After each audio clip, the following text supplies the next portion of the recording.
Hi friends, இன்றைக்கி நம்ம பார்க்க போகிற இந்த காட்டாளன் அப்படின்ற ஒரு மூவி ரிவ்யூவை பற்றி தான் பார்க்க போகிறோம். ஸோ இந்த படம் வந்து பார்த்திங்கன்னா பேசிக் ஃபுல் அண்ட் ஃபுல் ஒரு யானை தந்தத்தை பேஸ் பண்ணது. அதாவது காட்டுக்குள்ளே இருக்க யானையில் வந்து கொன்று அதுகளோட தந்தத்தை எடுத்து அதை வந்து வித்தியாசமான பொருட்களாக செஞ்சு அதை விற்பனை செய்கிற இதுதான் இந்த படத்தோட கதை.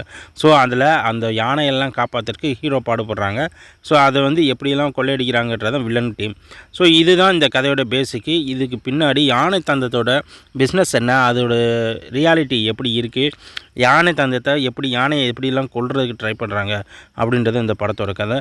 ஒரு யானை குட்டியை வந்து நம்ம ஹீரோ வந்து வளர்த்துட்டு வரான். ஸோ அந்த யானை குட்டி பெருசாகி யானையானவனே பெரிய யானையானவனே அதோட தந்தத்தை கொல்றதுக்கு ட்ரை பண்ணுறாங்க. ஒரு கட்டத்துக்கு அப்புறம் வந்து ஹீரோவுக்கு தெரியாமல் யானையை கொன்று அந்த தந்தத்தை எடுத்துகிட்டு போயிடறாங்க. ஸோ அந்த தந்தத்தை எடுத்ததுக்காக வில்லன் குரூப்பை வந்து தேடி கொல்லணும், அழிக்கணும் அப்படின்றதுக்காக நம்ம ஹீரோ மூவ் பண்ணுறாரு. அதுக்காகனா ஒரு படம் தான்.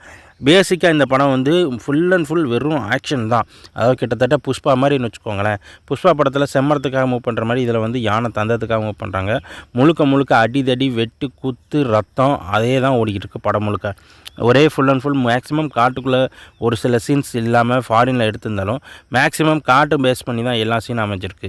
அது மட்டும் இல்லாமல் இந்த படம் இது வரைக்கும் நம்ம எதிர்பார்த்த படத்தை விட வந்து இதில் வந்து ரொம்ப பயங்கரமான சீன்ஸ் இருக்குன்னு சொன்னால் கண்டிப்பாக அது கரெக்டாக தான் இருக்கும். ஸோ யானைகளோட தந்தங்களை வந்து என்ன பண்ணுறாங்க, அது எப்படிலாம் இருக்குது, அதுக்காக எவ்வளோ தூரத்துக்கு வந்து அழிவுகள் ஏற்படுது அப்படின்றது தான் இந்த படத்தோட மீதி கதையாகவும் இருக்குது. ஒவ்வொரு படத்துலையும் ஒவ்வொரு சீன்லேயும் வந்து நம்ம இதுக்கு முன்னாடி ஒரு சில படங்கள் பார்த்ததோட வெரைட்டிஸ் அதோட லீட் கண்டிப்பாக நம்மளுக்கு தெரியுது. பட் அந்த மாதிரியே அமையும் அப்படின்னு பார்த்தோம்னா அது கண்டிப்பாக இல்லை.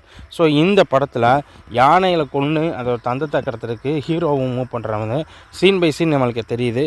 ஏற்கனவே பார்த்த படத்தோட லீட் இதில் அதிகமாக இருந்தாலும் ஓரளவு பார்க்கலாம். ஆவரேஜஸ் படமாக இருந்தாலும் சீன்ஸ் வித்தியாசமாகவும் அமைஞ்சிருக்கு. ஸோ இந்த படம் ரிலீஸ் ஆனதுக்கப்புறம் படத்தை பற்றின அப்டேட் ஃபில் பண்ணலாம். அதே மாதிரி இந்த படத்தை பற்றின கமெண்ட்ஸை நம்ம சேனலில் கமெண்ட் பண்ணுங்கள். அடுத்த வீடியோக்காக வெயிட் பண்ணுங்கள். நன்றி, வணக்கம்.